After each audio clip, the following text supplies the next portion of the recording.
about learning something new and the benefits it brings to your brain. I think what I need to learn in terms of something new is why my laptop takes forever to power up to get to my Facebook Live videos, and why what I do on one night doesn't work on the next one.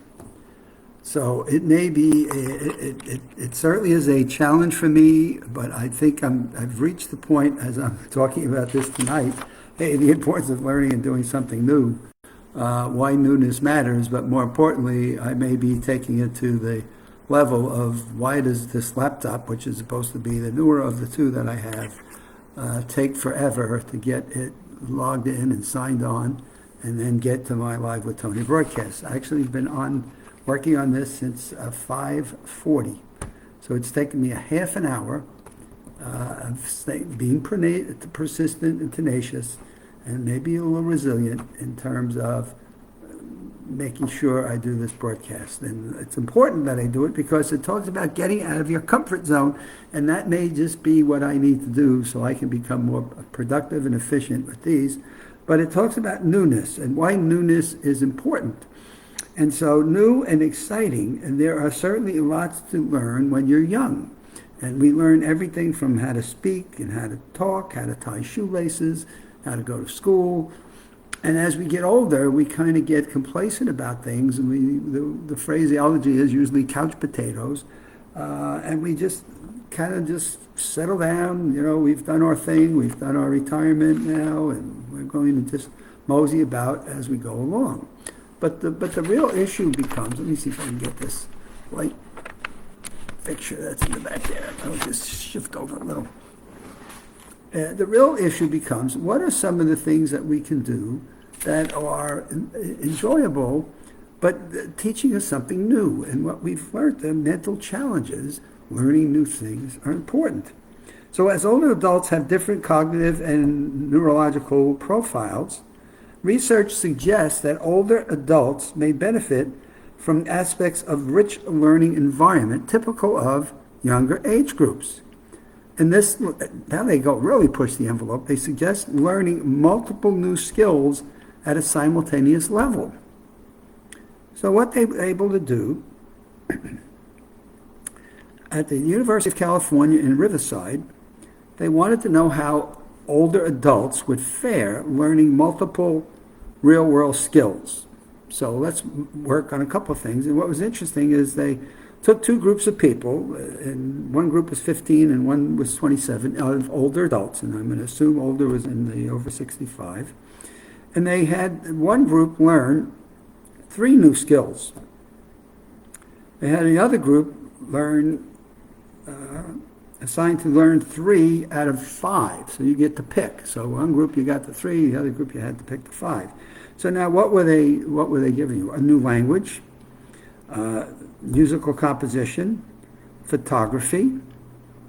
Let me just see what else there were. Working skills, 3 new skills during painting, and how to use an iPad.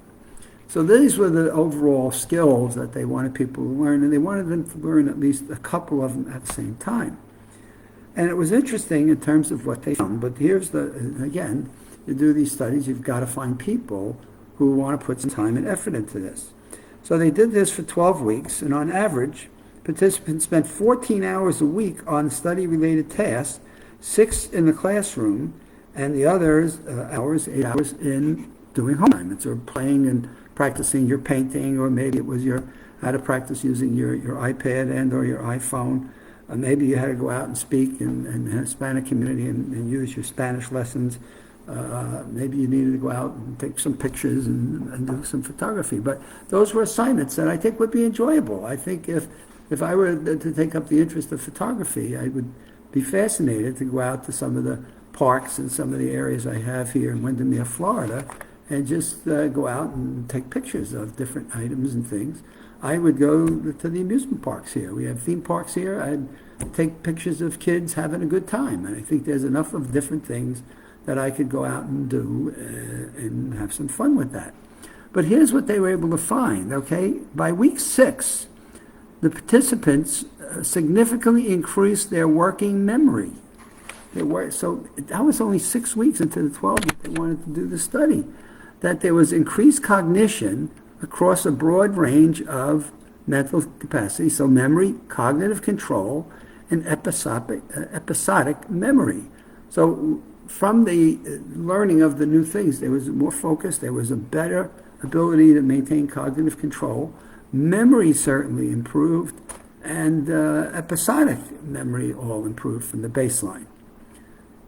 The performance for the participants was similar to the performance of a middle-aged group of adults that were 30 years younger than this group of 65-year-olds were.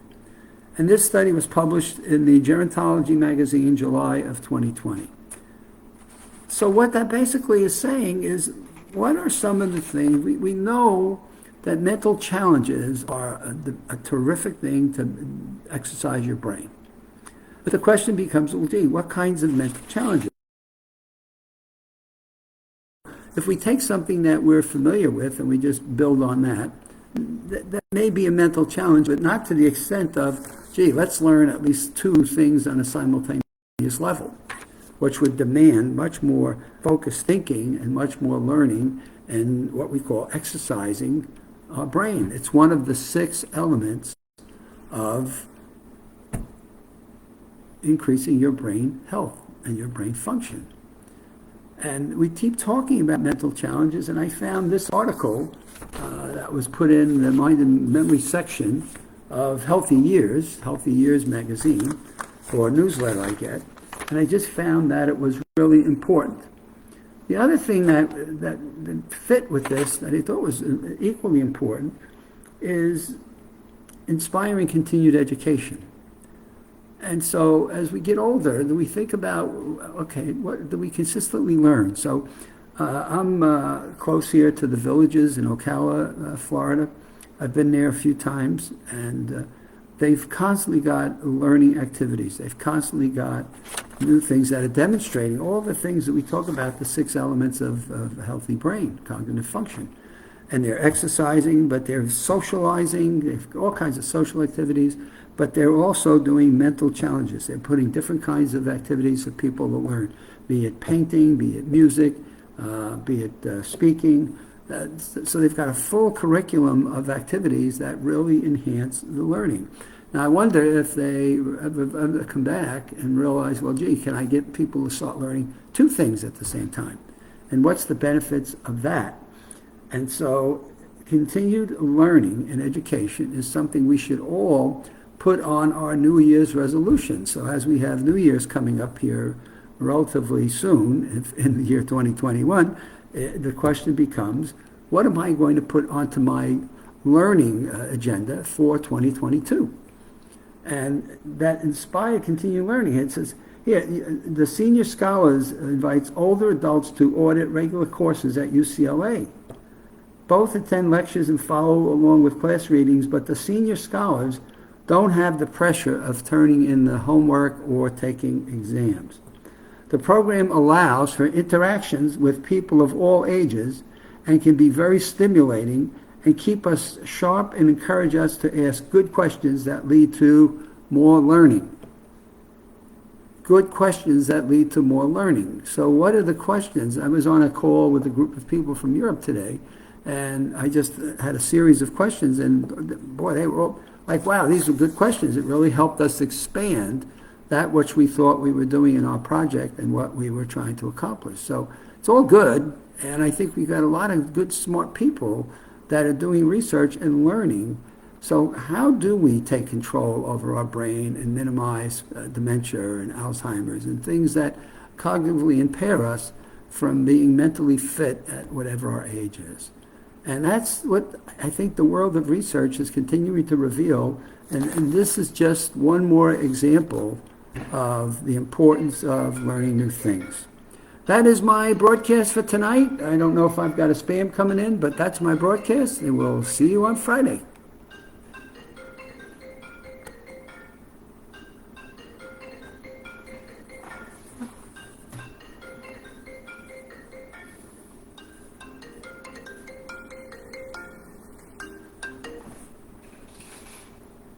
and a potential spam is what it turned out to be. So she just shut my ringer off.